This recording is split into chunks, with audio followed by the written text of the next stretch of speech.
Today's episode is brought to you by Microsoft Dragon Copilot, your AI assistant for clinical documentation and workflow. To learn about how Dragon Copilot can transform the way you work, stick around after the episode or visit aka.ms/knock-knock-hi.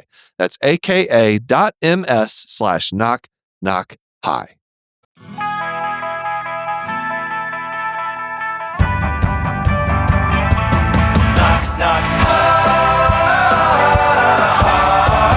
Knock, knock, hi. Hello, everybody. Welcome to Knock Knock Hi with the Glauc and Fleckens. Over here, we have Lady Glauc and Flecken, Kristin Flannery. That's right. And you are Dr. Glauc and Flecken, Will Flannery. We are the Glauc and Fleckens, and we are here for Glauc Talk. We're just talking. We're just chatting. We're catching up. We just had Mother's Day. Yes. And so we'll maybe talk a little bit about that. I also want to talk about the new U.S. Surgeon General. Yeah. Been in the news quite a bit lately. So we're going to get to that probably after the first break. But actually, this is what I want to start with. I would love to know how other countries do their driver's licenses. Oh. You could say this about a lot of things in the U.S. Uh-huh. There has to be a better way. Right. Yeah. So I first of all, I make an appointment to get my real ID because you waited till the very last second. we are now past the deadline. Yeah. I have a passport, but it is you don't want to Right. mess with the passport and everything. And so plus my current driver's license has our old address on it. So which I've had for like 2 years now. Right. And so I make an appointment to get my real ID finally. And obviously it's a miserable day. Like the Anytime rain, you got to go to the cold, DMV, it's not a good day. Even for Portland standards, it's awful. And the DMV, it opens at 8:00. Mm-hmm. And so I get there actually early. My appointment's at 8:30. I get there at like 8:10. Mm-hmm. And there's already like a line of people just to get into the building. Have they not opened the building yet? They have not opened the building Okay. yet. They're late opening the building for whatever reason. And so probably about 30 people long line. And so even though I have an appointment, I get in line. I just have to wait till I get into the building in order to do whatever I have to do in there. Mm-hmm. And so finally they start letting people in. And it's just like everyone's cold and wet. And fortunately, I found an umbrella in my trunk. Are you amazed? Are you surprised by that? I'm not, because you never know what you're going to find in my car. Your car is like a magician's hat. Like anything could be in there. That's true. Yeah, that or a clown car, right? One of the two. Yeah. A combination of both. And a trash can. Hey, my daughter cleaned it. That's right. Oh, it's great. This is the most impressive thing that our kid has ever done. Our 10-year-old, unprompted. Well, she wanted money. That was the prompting. I never promised her money for that. She was earning money. She knows that if she does like a really big job that's not her job around the house, that she can get paid for it. And so she was like, what is the biggest job I can think of that I can do? And it was to clean your car. Did you pay her for that? I think so. Well, because if not, this is an important lesson for her to make sure you get paid up front for work you do. Or make sure you're actually hired for the job before you do it. Exactly. Or you have a contract in place. Yeah. With us. Anyway, But yes, now it's clean. Appreciative that, and I've been able to keep it clean too. Okay. Pretty much, by the way.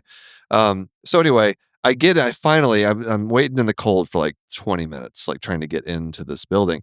I get in there, I find the kiosk where I check in, and turns out I made the appointment at a different DMV. Oh boy. So, yep. And so how far apart are the two DMVs?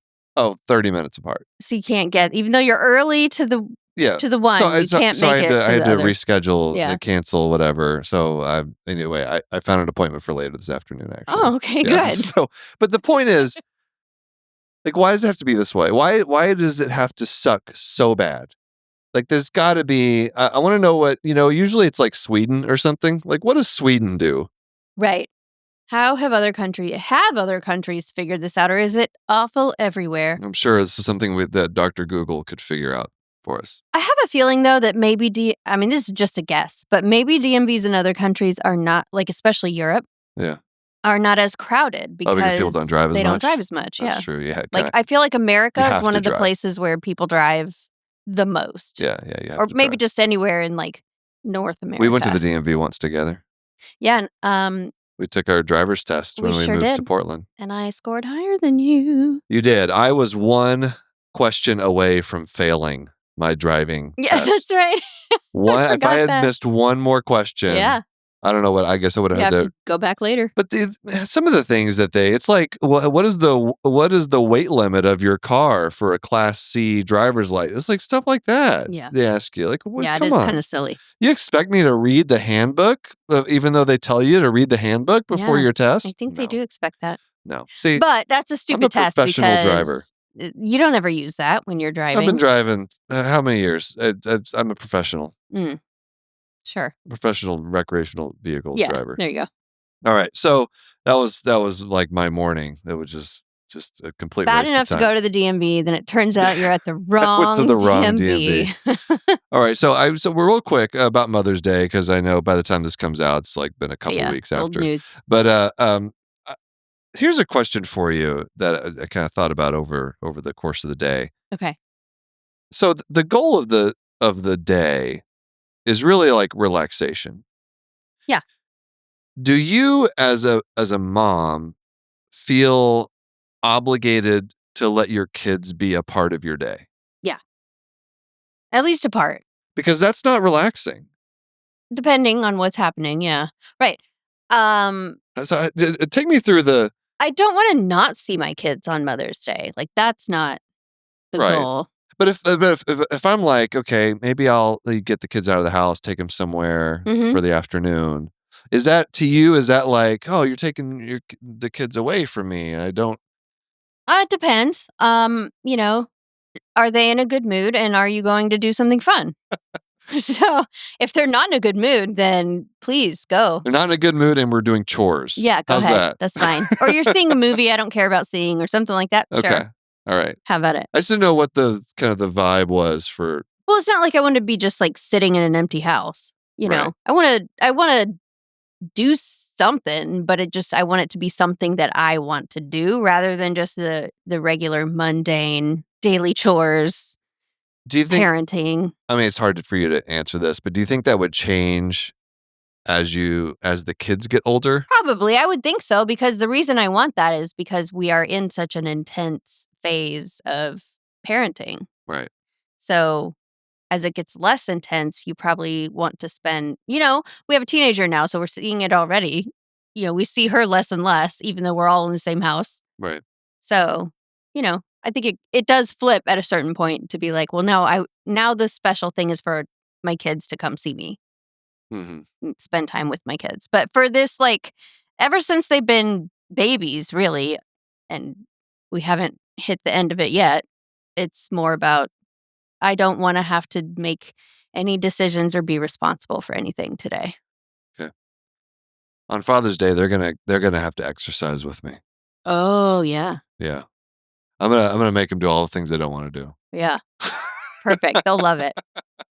Let me ask you, how do you feel about Mother's Day? Because when our kids were born, like, our first baby was really a hard one. And so in that year, we made the deal that on Mother's Day and Father's Day, the person being honored has to do zero things, baby-related things. Right. That's definitely fair. And that's still what we do. Yeah. So how do you feel on Mother's Day when now I'm doing zero things and you have to do it all? Oh, and like as if that's gotten harder as they've gotten older? No, just in general, across time. Oh, I think it's totally fine. Yeah. You don't, because here's my hypothesis is, like, maybe you dread Mother's Day because it's great for the person who's being honored and has to do nothing, but that means the other person has to do both people's roles. Sure. Yeah. I really actually think it's gotten easier. Yeah, because they're older. They're more self-sufficient. At least one of our kids is self-sufficient. Right. And so it doesn't bother me at all. I'm happy to give you. I mean, come on, it's one day out of the year. Sure. So it's like, how could there's no way I can complain about like giving you 1 day a year. Okay. Well, I'll hand you your payment later. And I don't complain. You don't. I do it, and because I love you, and you're a fantastic mom. Thank you. And so like honestly, sometimes I sit there and think, like, what exactly would life be like if it was just me trying to navigate a 7th grader? Yeah. And I don't know. It just it'd be rough. Life would be. You would figure it out. I'd figure it out in my own special way. Yeah, it'd be different. It wouldn't be how I do things, but that's all right. Any other Mother's Day thoughts? Good day for you? It was a great day. Yeah. I enjoyed myself. What do you get out of going to the garden store? I know that's one place you went. Yeah, that was one of the things I did. We live in a place where we're surrounded by gardens. Everything is beautiful. Right. Yeah, and everything grows. And so there's so many kinds of flowers and different things. I don't know. I just like it.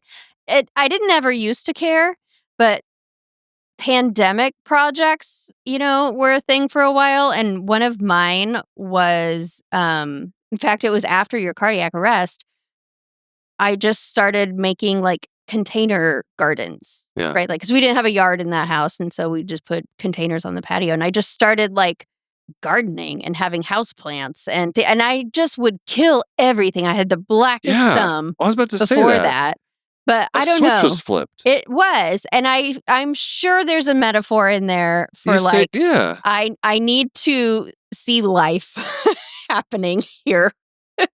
Right. No, I think maybe it was like something in the cosmic universe, and we're gonna. I saved your life, and then suddenly I can keep a plant alive. And we're gonna talk about the U.S. Surgeon General, so the cosmic, crystals and stuff, and sure, and all that, astrology things. But I think that maybe there's something to that. Okay, that we figured it out. Just like that's what it took for you to suddenly not start killing everything you touch. Well, except for the children, non-human things.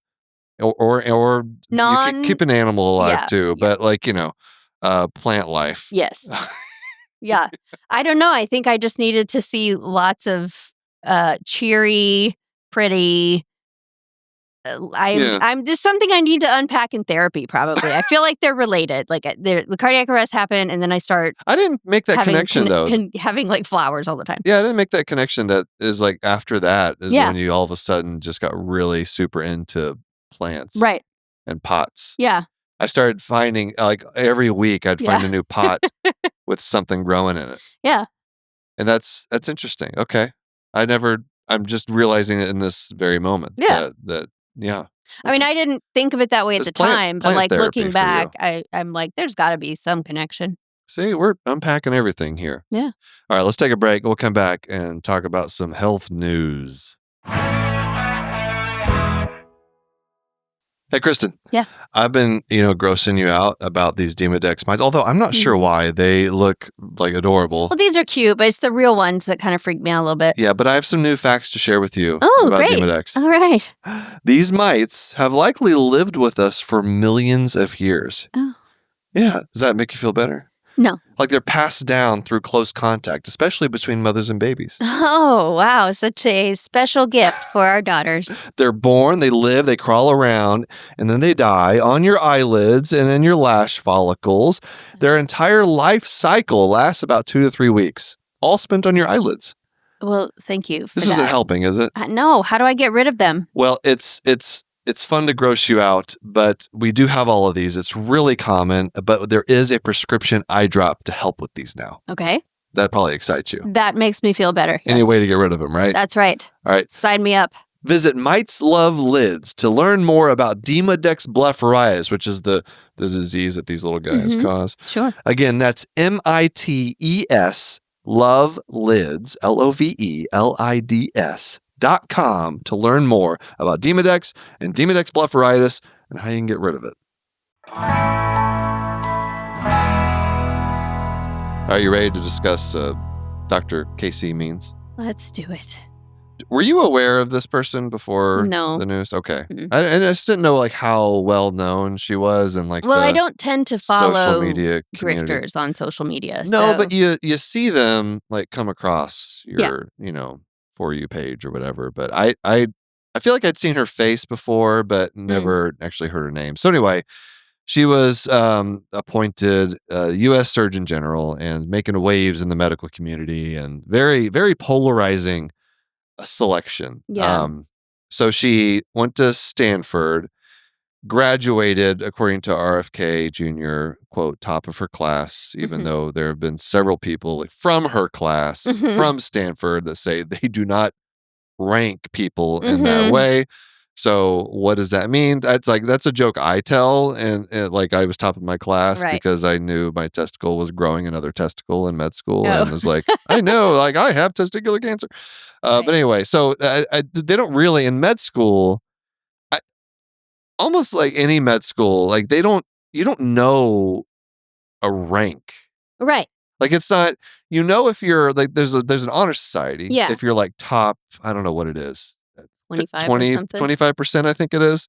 So you'll know if you're like in the top quartile, or you probably know if you're bottom, like really low. Maybe. Because maybe you're struggling, maybe they have conversations with you, the administration or whatever. But anyway, it's not like, or at least that's how it was when we were there. I don't know what's happening now. It's not like high school, where you like know what your class rank is or know kind of where you're at relative to your peers. Yeah. And so anyway, she graduated med school and then went on to ENT residency at OHSU right up the hill from us, and left in her 5th year. And this is where like fifth year of residency. 5th year of residency. Okay. Yeah, left the program. This is like where I feel like there's like some conflicting information about exactly why I don't have a good sense of exactly why she left, because like on her website, you see like, it's like she left to go because she realized she wasn't learning like the root cause of disease, which is a buzz term for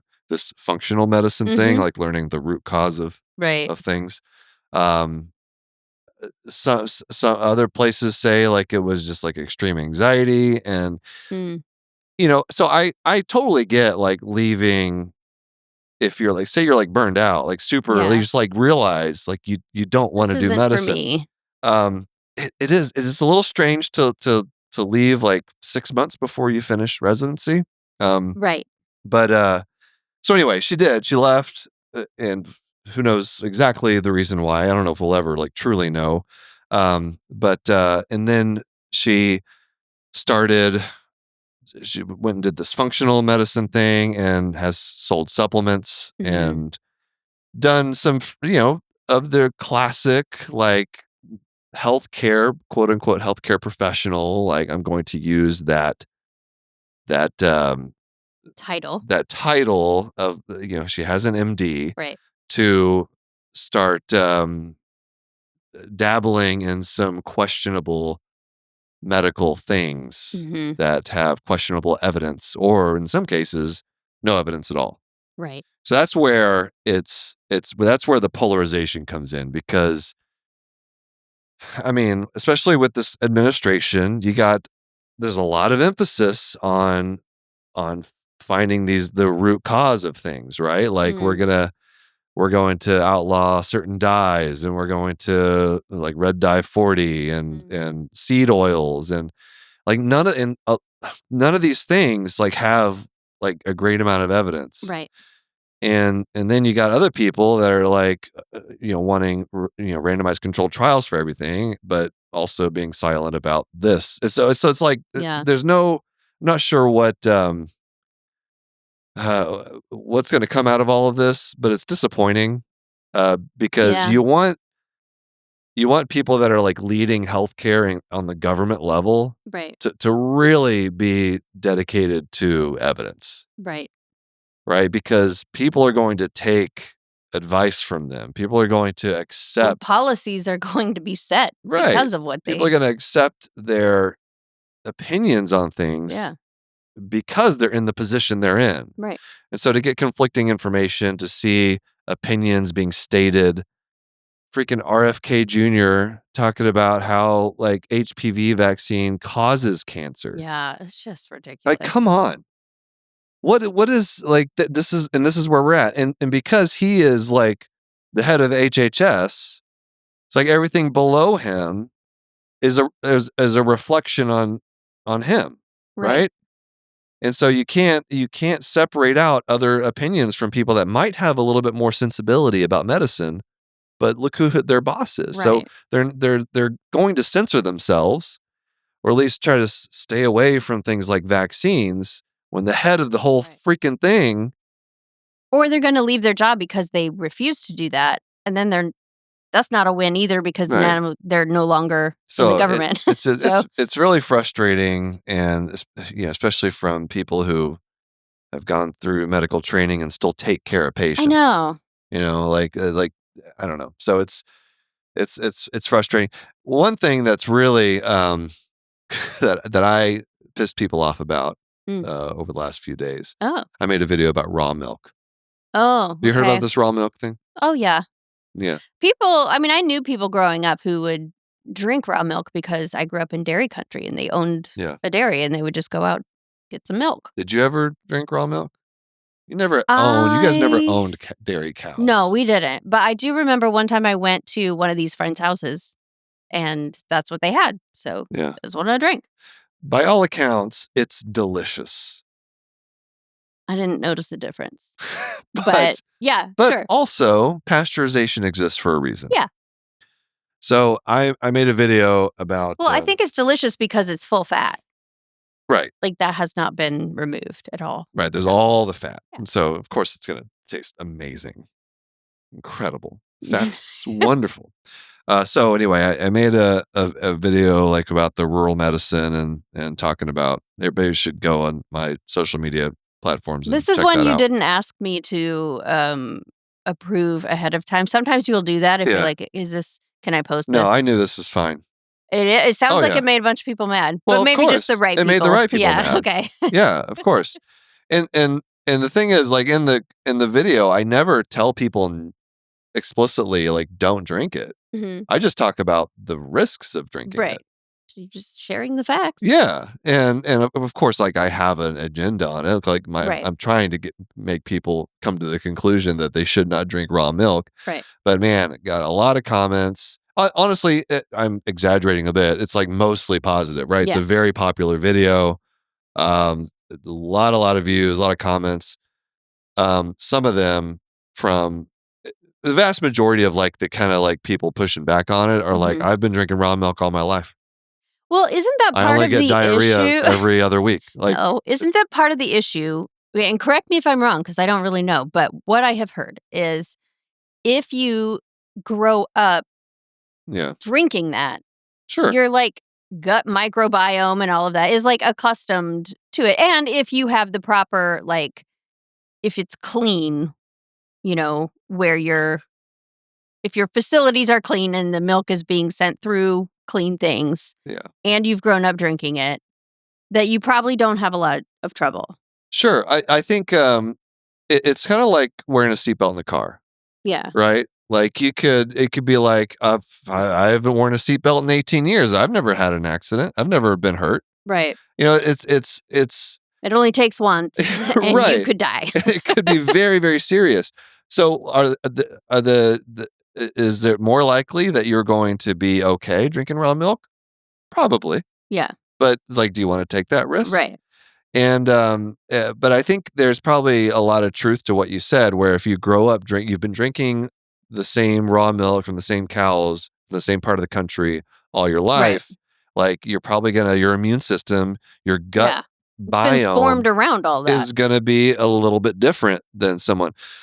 But here's the problem with that is that you got quote unquote influencers like Casey Means who are with a very, very large platform, now U.S. Surgeon General, who's going to be telling people, recommending raw milk. Yeah. To people who have not been drinking it all their life. Like all the nuance gets lost. And it's just, here, buy my raw milk. Right, exactly. I mean, for God's sake, the stuff can't be sold in stores. You got to like go directly to a farm. Well, yet. Right. We'll see, right? And it's have you've seen a cow up close? Of course. Have you not? I've seen a cow up close. Okay. Yeah. Would you want to drink anything directly out of one of those things? Listen, when you grow up they like in a rural place, the rules are different. Okay, they get you see the world differently. Sure. Lots of people. They like scratching their udders with their poop-covered hooves. It's like, it's gross. There's snot everywhere. You're not sucking their nose. I'm not saying I want to. I'm just trying to help you understand. It's a different viewpoint than where you grew up. And I grew up around it. And I would never go to a farmer and say, "Hey, stop drinking your raw milk." Like that's not the point of this. The point is the mass messaging. Yes, when all the nuance is lost and all the subtlety that you need to know in order to stay healthy is gone. And it's not even so much dangerous. It's not even so much that like the message that raw milk won't hurt you. It's that raw milk is better for you. Yeah. Too. Right. Than pasteurized milk. What do they say? They say pasteurization strips off all of the like healthy things about milk, which is it's just silly. Objectively not true. Right. Like you can measure that. Right. Exactly. You can measure the vitamin D, the calcium, the amount. I mean, for God's sake, they can measure the amount of fat still in the milk. It's so they can. You could look at it under a microscope and see what kind of microbes are in there. Right. Speaking of which, can I give you the top 5 harmful bacteria found in raw milk? I would love nothing more. All right, here we go. You ready? All right, number 1, we got salmonella. Okay. Classic. Yeah. Poultry, eggs. So are we going to see raw chicken being peddled soon? I think I remember seeing a trend on TikTok. This is probably years ago. It was like chicken sashimi. Oh, gross. Don't do that, everyone. People are so wonderful and so awful all at the same time. Cloud is a dangerous drug. So anyways, salmonella, it secretes an endotoxin, and that can lead to septic shock. Oy. A good old ICU stay. Yeah. Lots of antibiotics. So salmonella is bad. All right, listeria, number 2. You heard of listeria? Yeah, of course. Named after Listerine. Yeah. Joseph Lister. Oh, Lister. A British pioneer of sterile surgery. Yeah. Thank you, Joseph Lister. And has this microbe named after him. Facultative anaerobe. What does that mean? Anything to you? Well, I know it means no oxygen. Yeah, that means they can live in a no oxygen environment, but they can also live in an oxygen environment. Oh, tricky. So it's facultative. So it's like they can switch. Yeah. They can code switch. But serious illness in pregnant women. That's like listeria is like a big deal. Right. I think that's part of the reason that you can't eat deli meat. You can't eat deli meat. Yeah, exactly. I'm talking to you like you don't already know this. Yeah. As someone who's been pregnant. I had to do that for 18 months, if you remember. Pretty awful gastroenteritis with all of these, but listeria in particular. You can get meningitis, bad stuff. So raw milk. Bacteria are no joke. That's what's gonna do us in one of these days. Yeah. I think. Oh, I'm actually more likely a virus. Bacteria. Well, both of them. Well, bacteria we like to think that we're like top of the food chain on planet Earth, but it's only because of our brains that we have come up with ways to kill them. Like, if we get rid of all of these ways, like viruses are just a little bit more nimble. Yeah. They can mutate faster. Campylobacter, number 3. Cool name. Yeah. That sounds like camping. Right. Might be fun. You get it while you're camping. Yeah. If you is that what it's named after? The wrong. It's Campylobacter, named after someone who got really sick while camping. This is classic gastroenteritis. This is probably it's the number 1 cause of bacterial gastroenteritis in Europe. Fun fact. Oh, interesting. Yeah, over 246,000 cases annually.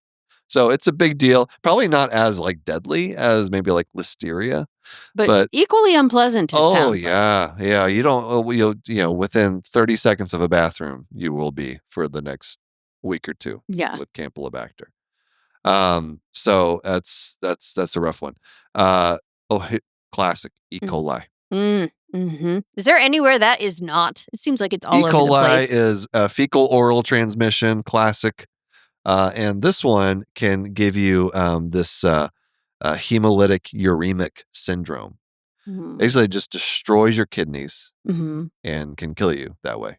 Because you kind of need the kidneys to survive. Right, because otherwise you just have all this toxicity that doesn't get filtered. Exactly. So that's a bad one. Can't you just do a juice cleanse? You know what? Let's ask Casey Means. I think juice cleanses.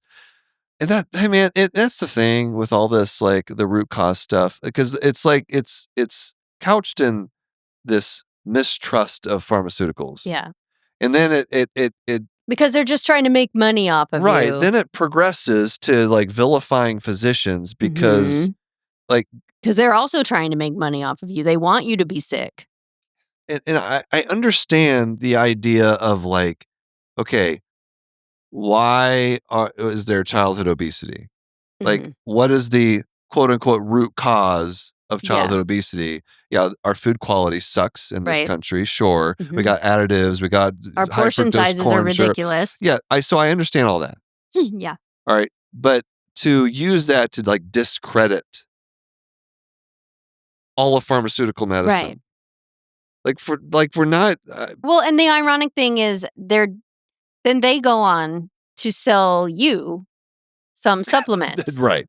Which so is who is actually trying to make money on you? That Dr. Means has done several times. Yeah, you can go and find like the supplements and things that she is.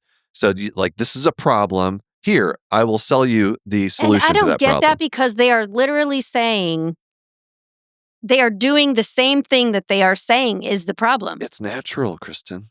But they're selling it to you. But it's all natural. You could go out in the forest and find it yourself, or I can sell it to you. Mm-hmm. I just don't understand why so many people don't see the hypocrisy. Well, people are very interesting little creatures. All right, this is my favorite one though. Okay. Number 5. One that I didn't know existed until like a week ago. Okay. Bovine tuberculosis. Interesting. Is that different from drinking raw milk? You can get bovine tuberculosis. What do you think about that? So it's tuberculosis that passes from cows to humans. You know what? Let's take a break and then we'll dig into bovine tuberculosis. Okay. You have to look it up.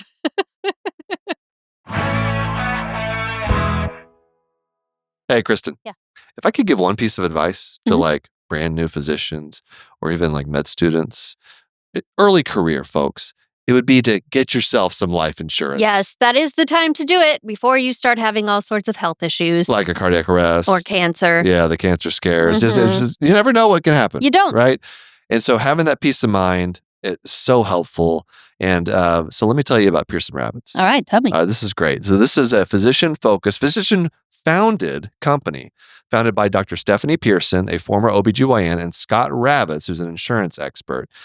They understand the unique needs of physicians and can help physicians to go through this process of obtaining life insurance.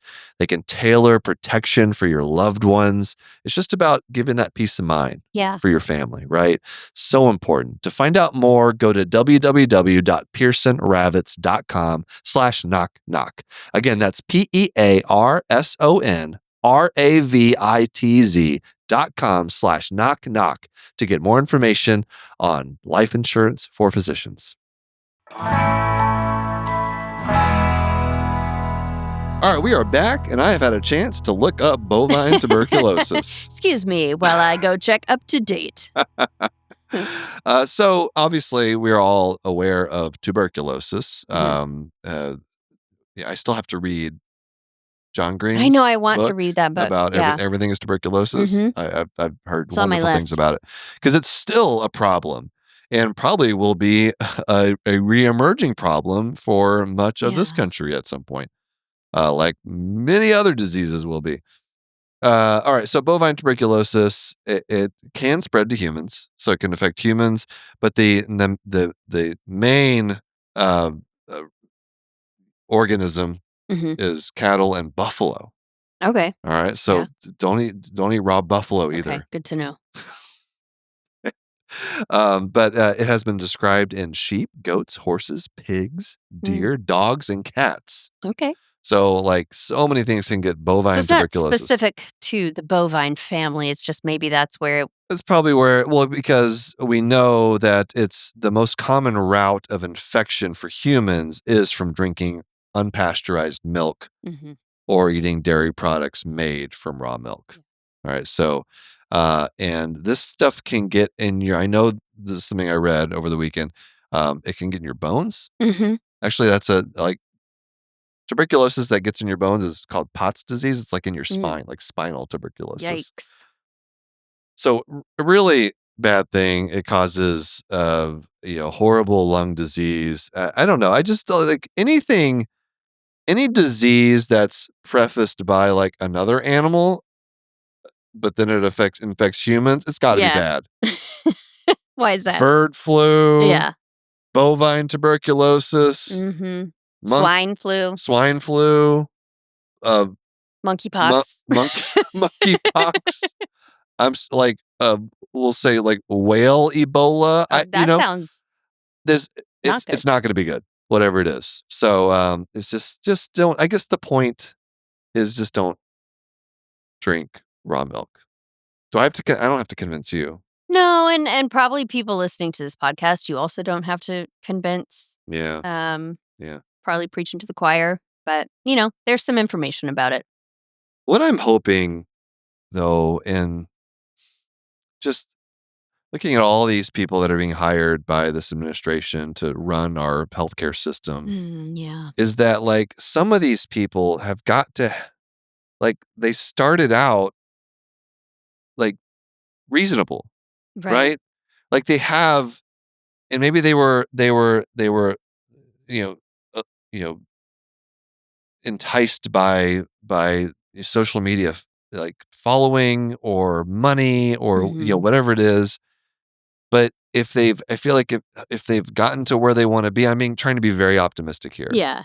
That if they've got to where they are now, maybe they'll like tone it back a bit. You are being very optimistic. I mean, I'm looking for some hope here, right? Yeah. Because I don't know why they would though, because that's what got them there. So now they have to keep up the shtick. Well, but that's a thing in politics, though. Like if you're looking, they are in politics. I know. Well, if you're looking at these people from the point of like politics, or I'll give you an example. So, whenever they have primaries for Democrats and Republicans, it's like all the candidates. They're appealing to their like hardcore base, right? So they're going to be a little bit more extreme, and then they get the job, and then they kind of come back into the middle. Well, but they don't do that because they are reasonable people necessarily. They do that because then it's all based on incentive structure, right? Like the primaries incentivize you to be more extreme. And then when you're actually elected and you're doing that job, the incentive structure is different. So you can behave differently. So is there an incentive structure within this administration's, healthcare leaders to not be that way? Not one that we're seeing. Maybe just appealing to their humanity, because we're talking about human lives. I know. And some of these decisions are going to kill a lot of people. One of the things that struck me in when I went to Australia recently was their election process. Yeah. So they have, it's a compulsory election system. So everybody has to vote or you get fined. Oh. Yeah. Like is a meaningful fine? I mean, it's a fine. I don't know, maybe like $100. It's not like a lot, but it's like a ticket. Yeah, you get a ticket. Yeah. You get a ticket. And so their voting turnout is quite very good. High, yeah. And I think what that does is it keeps people more centered in terms of avoiding extreme beliefs. Yeah. Because if you're going to have the majority of the populace voting, you're not just going to have people who are like hardcore right or left going to the polls. You have to appeal to more of a moderate base. Right. And so you don't, in Australia at least, like I'm sure some of the candidates, I'm not an expert on their candidates or anything, but you've got to have people that just don't express as many of the crazy types of things, that some of our candidates talk about. And it's like stuff like that can kind of keep some of this stuff at bay. Yeah. And it was just, I don't know. Mm-hmm. It's a mess. Yeah. So I'm wanting to be more optimistic. It's my one of my Mother's Day resolutions. New Year's Mother's Day resolutions. Let's try to look on the bright side. It's getting harder and harder to do that though. And everything's a cycle though. Like it always feels like everything is just going to be whatever it is right now. It feels like it will be that way forever. Like humans are very bad at that. We have that cognitive bias. So it will probably be bad for a while, but eventually. The one thing that like really makes me feel like I'm losing hope is that all these people, their boss is RFK. Yeah. And he's the worst of them all. So they're going to take his lead and they're going to do their studies looking at things that have been settled science, like vaccine efficacy. And so I really want them to understand statistics. That's if I could pick one thing. Yeah. Like, why are there more ADHD diagnoses now? Well, because we learned more about it and because the culture shifted where there was less stigma. So people are like going out and getting checked out. Of course, there's more diagnosis. Like, they don't seem to understand it can work two different ways. I don't know. It's the classic correlation is not causation. Yeah. I guess I'm just going to have to run for office.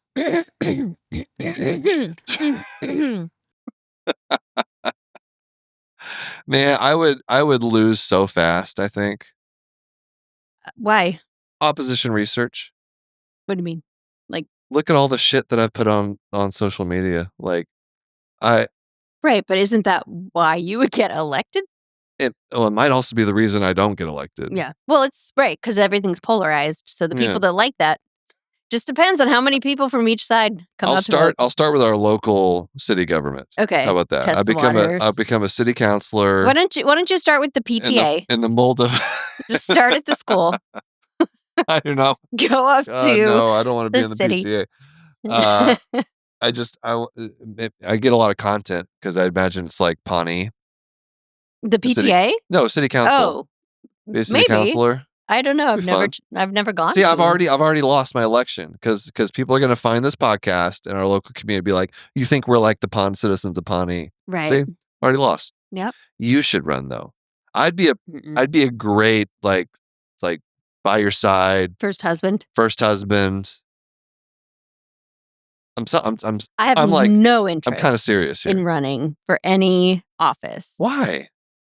You're well spoken. You're smart. Well, thank you. But you're married to a content creator? What other positives could there be? I am too much of a straight shooter and a practical, pragmatic. That's what people want now. I wouldn't be able to stand working in that field where you have to play so many games. And, I am not a game player. You don't like to play games. That's true. Want to everybody tell the truth. You literally don't like to play games. I literally don't. Not even the fun ones. Like Mousetrap. Right. You're like, what's the point of this game? We're just wasting our time. I don't gain anything from this. Exactly. It just makes me mad. Yeah, see? I couldn't do it. Can't even do board games. I certainly can't do the game of politics. I could at least play sorry with you so that at least we're apologizing to you. Yeah. For making you play a game. I guess so. Well, so what was you never played any games? Trouble? Remember Trouble? Well, yeah, I played Where you them. popped the thing? Uh-huh. I liked popping it more than actually playing the game. That tracks. Yeah. That's good. I would just sit there and it was just like stimming. Remember Chutes and Ladders? I do, yeah. That was a fun one. Did you like that one? I like that one. I liked Candyland because somehow I always won. Not always, but more than chance would suggest I should have. Candyland is boring as hell. Well, I was 5 when I liked it, so... We may need to unpack some of our favorite games in a future episode. Ooh, yeah. It probably says things about an individual, which games they like. Why are we always trying to psychoanalyze ourselves and each other? Because we're pretty messed up. That's all you. That is all you. All right. That's it. Thank you for listening to Glauc Talk today. A good conversation with you. Yeah, thanks. Good. Are you feeling riled up? No. I feel a little bit sad. Yeah, sorry. We didn't want to try not to make it depressing, but it just is what it is. It happens sometimes. Let us know if you have any topics you want us to talk about, any recent healthcare news you want us to address. There's actually lots of stuff we can get to, maybe next time. Email us, knockknockhi@human-content.com. Hang out with us and the Human Content Podcast family on Instagram and TikTok @HumanContentPods. Thanks to all the listeners leaving feedback and reviews. If you subscribe and comment on your favorite podcasting app or on YouTube, I'll give you a shout out. Like @KuroyXHF on YouTube said, I've said this before and I'll say it again. Make an OnlyFans. No, make an OF, but he says ocular fans. Yeah. Ocular fans, where you can show the gross eye stuff you can't on Knock Knock Eye. Ocular fans, but not a fan blowing on your eyeballs that's going to cause you dry eye. Full video episodes are up every week on our YouTube channel @GlaucandFleckens. We also have a Patreon. Lots of cool perks, bonus episodes, react to medical shows and movies like The Pit. Mm-hmm. You've enjoyed those clips. Oh boy, those are rough. Hang out with other members of the Knock Knock Hi community. We're there. Early ad-free episode access, interactive Q&A live stream events, much more. Patreon.com/GlaucandFlecken or go to GlaucandFlecken.com. Speaking of Patreon community perks, new member shout out to Brian S. and Roy. Thank you. Welcome to the team, folks. Also, shout out to the Jonathans as usual. Patrick, Lucia C., Edward K., Marion W., Mr. Granddaddy, Caitlin C., Brianna L., MP Cole, Mary H., Keith G., Parker, Muhammad L., David H., Kaylee A., Gabe, Gary M., Eric B., Marlene S., Scott M., Kelsey M., Dr. Hoover, Sean M., Brian S., Hawkeye MD, Bubbly Salt, and Shawnee D. Patreon roulette time. Random shout out to someone in the emergency medicine tier. Shout out to Christina B. for being a patron. Thanks, Christina. And thank you all for listening. We're your hosts, Will and Kristen Flannery. Also known as the Glauc and Fleckens. Executive producers are Will Flannery, Kristen Flannery, Aaron Cordy, Rob Goblin, and Shanti Brick. Editor and engineer is Jason Portizo. Our music is by Omer Benzvi. To learn about Knock Knock Hi's program, disclaimer, ethics, policies, submission, verification, license, terms, and HIPAA release terms. Go to GlaucandFlecken.com or reach out to us, knockknocki@human-content.com with questions, concerns, or fun medical puns. Knock Knock Hi is a human content production.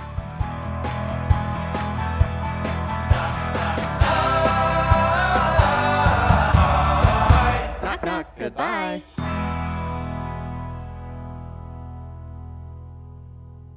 Hey, Kristen, are you good at multitasking? I mean, as good as you can be. I don't think it's ever like super effective. Yeah, and a lot of physicians are being asked to multitask. Yeah. All the time. It's true. You're on the computer, you're typing away, you're looking at labs, you're trying to listen to the patient, you're doing all these things. That's just, it's not effective. Yeah. Well, it can help though, you know? What? Microsoft Dragon Copilot. That can help. Yes, absolutely. This is your AI assistant for workflow and documentation.